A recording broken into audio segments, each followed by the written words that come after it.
Ini adalah video part 4 pembahasan tentang buku Ar-Rahiqul Maktum karya Syekh Syafi'ur Rahman Al-Mubarakfuri, Sirah Nabawiyah. Pada video sebelumnya, kita membahas tentang bagaimana Bani Khuza'ah menguasai Mekah setelah Bani Jurhum menguasainya 21 abad. Pada video kali ini, kita akan menceritakan bagaimana Bani Khuza'ah nanti akan terusir karena datang sekelompok yang bernama Bani Kinanah.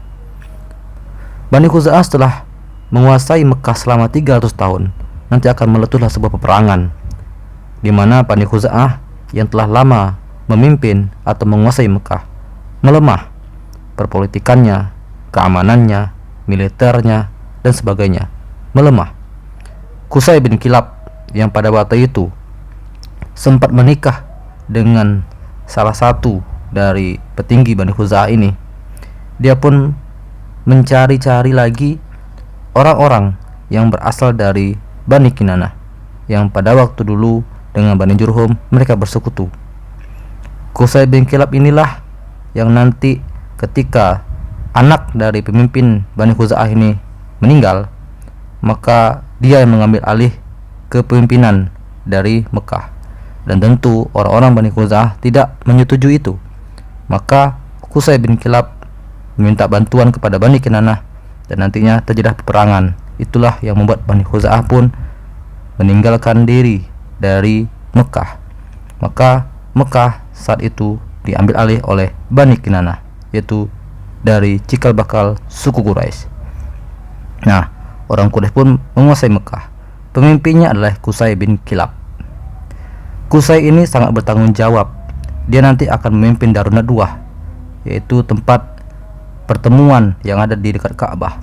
Dia juga pemegang panji perang. Apapun keputusan beliau, maka orang-orang, jika nanti ada peperangan, maka orang akan mengikutinya. Dia juga diamanahkan menjaga pintu Ka'bah, dan beliau juga menyediakan konsumsi bagi jemaah haji, minuman maupun makanan. Dia sangat adil, dan bahkan orang-orang yang tadinya sudah meninggalkan Mekah, orang-orang Bani Jurhum yang sudah meninggalkan Mekah, maka kembali lagi ke Mekah beberapa yang sudah sangat lama sekali. Keturunannya pun sudah sangat-sangat jauh sekali dari keturunan Nabi Ismail alaihissalam. Tapi ada juga yang nanti berasal dari suku orang-orang yang dari Bani Jurhum yang di masa-masa awal Mekah. Qusay bin Kilab termasuk dari keturunan yang nanti akan menghasilkan keturunan yang dari Nabi Ismail alaihissalam. Jika kita lanjutkan ke atas, Qusay ini nanti ujungnya adalah Nabi Ismail alaihissalam. Teman-teman semua, nanti Qusay memimpin Mekah sangat adil dan sejahtera. Masyarakatnya pun juga sangat mengagung-agungkannya. Ketika Qusay meninggal, maka terjadi perselisihan siapa yang akan berhak untuk mengambil alih dari pekerjaan Qusay ini, yakni memimpin Darun Dakwah, pemegang panji perang, menjaga pintu Ka'bah, menjadi konsumsi bagi jamaah haji. Ketika anaknya itu tidak terjadi apa-apa. Ketika anaknya Qusay yang memimpin tidak terjadi apa-apa. Semuanya baik-baik saja. Tapi perselisihan terjadi antara cucu dari Qusay itu. Nah, jadi anak dari Qusay ini bernama Abduddar dan Abdul Manaf. Pada waktu itu, ketika Abduddar yang memimpin, tidak terjadi perselisihan. Lalu ketika Abdul Manaf yang memimpin, juga tidak terjadi perselisihan. Nah, maka nanti ketika cucunya, yaitu anak dari Abduddar dan Abdul Manaf ini, mereka tidak setuju atau berselisih pendapat tentang siapa yang berhak untuk memegang amanah Qusay ini. Maka pada waktu itu hampirlah terjadi peperangan. Namun mereka pun sepakat untuk melakukan sebuah pengundian. Dan akhirnya yang berhak mengambil alih dari pemegang amanah yang diamanahkan oleh Qusay pada waktu itu adalah dari keturunan Abni Manaf dan juga Abduddar. Tapi dibagi dua, di mana keturunannya Abduddar akan memegang tanggung jawab pemegang panji perang dan juga mengelola Darun Nadwah dan juga nanti menjaga pintu Ka'bah. Sementara dari Abnu Manaf akan bertugas untuk menyediakan konsumsi bagi jamaah haji dan juga menjaga pintu Ka'bah. Dan nanti Hashim ini nanti akan memiliki anak yang bernama Abdul Muthalib. Siapakah Abdul Muthalib ini? Ya, tentu dia adalah kakek dari Nabi Muhammad sallallahu alaihi wasallam. Inilah silsilah Nabi Muhammad sallallahu alaihi wasallam. Nabi Muhammad ada di sini. Dia adalah anak dari Abdullah. Abdullah bapaknya, dan inilah saudara-saudara Abdullah, ada Hamzah, Abbas, Abu Lahab, Abu Thalib, Haris ya, dan lain-lain. Abu Thalib nanti punya anak yang bernama Ali, Aqil, dan Ja'far. Yang terkenal tentu adalah Ali. Ali nanti memiliki anak Husain dan Hasan. Ali nanti akan menikah dengan anak dari Nabi Muhammad SAW, yaitu Fatimah, yang nanti akan menghasilkan anak lagi yang bernama Husain dan Hasan. Nah, Abdullah ini anak dari Abdul Muthalib. Abdul Muthalib adalah anak dari Hashim. Hashim adalah anak dari Abdul Manaf. Nah, Abdul Manaf ini nanti memiliki anak Al-Muthalib, ada juga Abdul Syam. Abdul Muthalib sebenarnya nama aslinya adalah Syaibah. Nanti kita juga akan jelaskan pada video berikutnya.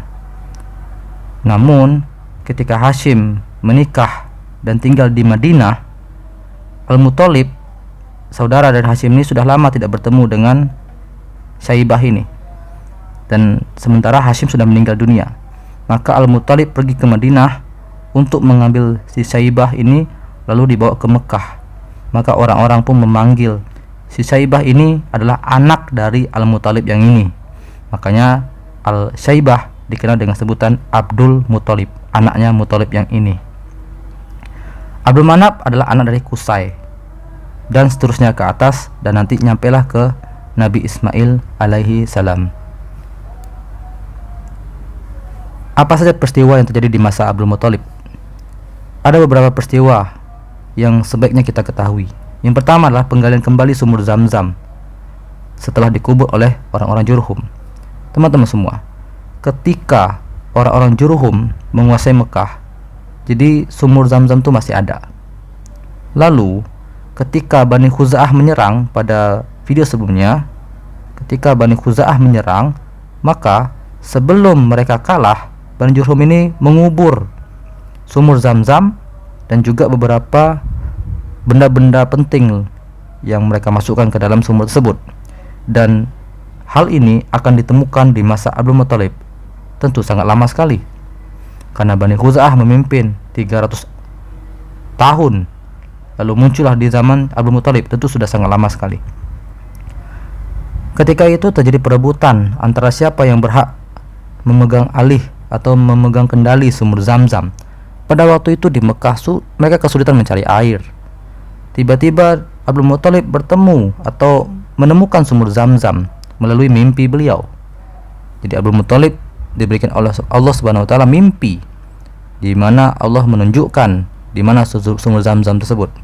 Lalu Abdul Muthalib menggali sumur tersebut, dan ternyata memang benar ada air yang sangat banyak sekali. Itulah sumur Zam-Zam. Dan juga beliau menemukan banyak barang-barang berharga.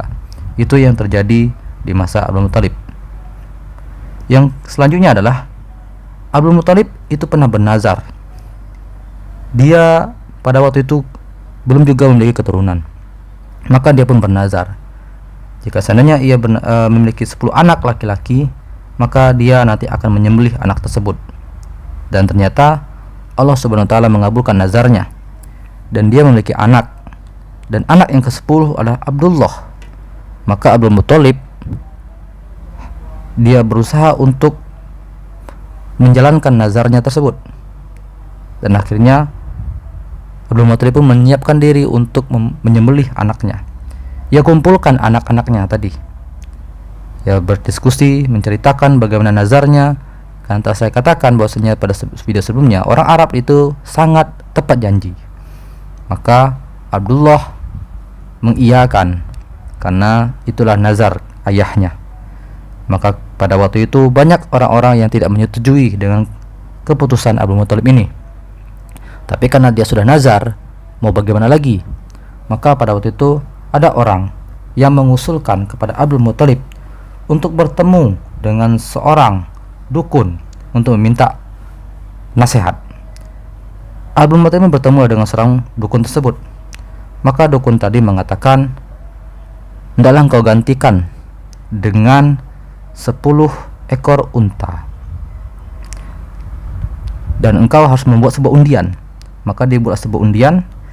Yang undian pertama namanya tertulis Abdullah, yang kedua adalah 10 ekor unta. Maka diundilah.